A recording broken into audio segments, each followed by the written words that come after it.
Okay guys, mabuhay maligayang pagbabalik sa aking YouTube channel. Nakita niyo naman ang pinuntahan ko kanina, ang press con ng Rampa. Actually, ang Rampa ay isang bar na tinayo sa Quezon City. Malapit yan sa ABS-CBN at magbubukas yan ngayong actually by January 17 meron silang dry run, but on February, sa February talaga ang grand opening nila. At syempre, pag sinabing Rampa, alam nyo na, puro mga drag queens, mga drag performers ang makikita natin doon. So, ako parang first time ito sa Quezon City na may ganitong venue. Of course, eto si Abigail na bagong-bago pa lang daw sa pagiging performer, pagiging drag queen, at napaka-sexy, napakapayat niya.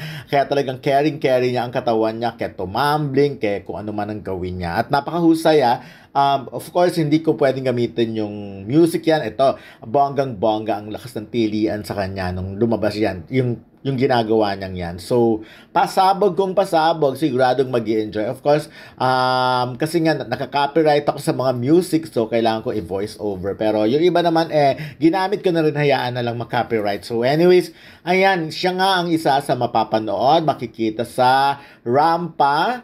At ang may-ari ng Rampa, aside from, of course, ito, ang kinanta niya rito ay Ama Kabugera ni Maymay Entrada. Pag tinignan mo nga, caring-caring niya talaga.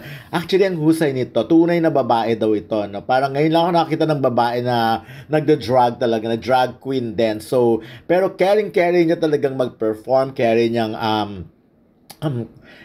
sabayan ang kanta ni Maymay Entrata, yung Ama Kabugera. So, ayan, pag tinignan mo, no, syempre, dahil naka-drag nga siya, makeup niya, kaya iisipin mo talaga na parang, yun na nga, drag queen din siya, or bading din siya. Pero, babae nga siya inintroduce, dati raw, napunta lang ito, na mahilig lang manood, and then, nag-enjoy na, at yun na, lumabas ang talent talaga. Pero, bonggang-bongga, ay sobrang bilib na bilib ko sa mga ganyang klase ng talent na nakita nyo naman, bongga, hindi po, kasi alam niyo naman ng mga bading, ang husay, di ba, sa lip sync, sa pag-perform.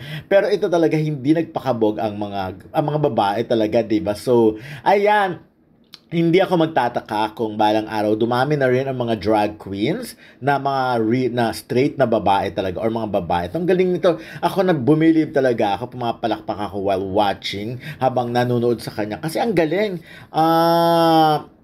Siguro talagang sila, yung innate sa kanila yung pagiging dancer, pagiging performer, tapos konting pinapractice, kaya lumalabas na bonggang-bongga, ang gagaling. So, kaya abangan nyo na lang, malapit sa ABS ang Rampa. Of course, ang owner niya, sila R.S. Francisco, ay si Guerra, Lisa Dino, si Guerra, at of course, marami pang iba. So, kaya excited. Actually, ang mga ibang part owner nito talaga hindi naman puro gay or lesbian or whatever, or member ng LGBTQIA+ community, kundi marami rin straight, katulad yung si Mami Banji, at syempre mga lalaki, straight na lalaki rin. Talagang business is business. Kaya abangan, panoorin natin to, sigurado mag-enjoy.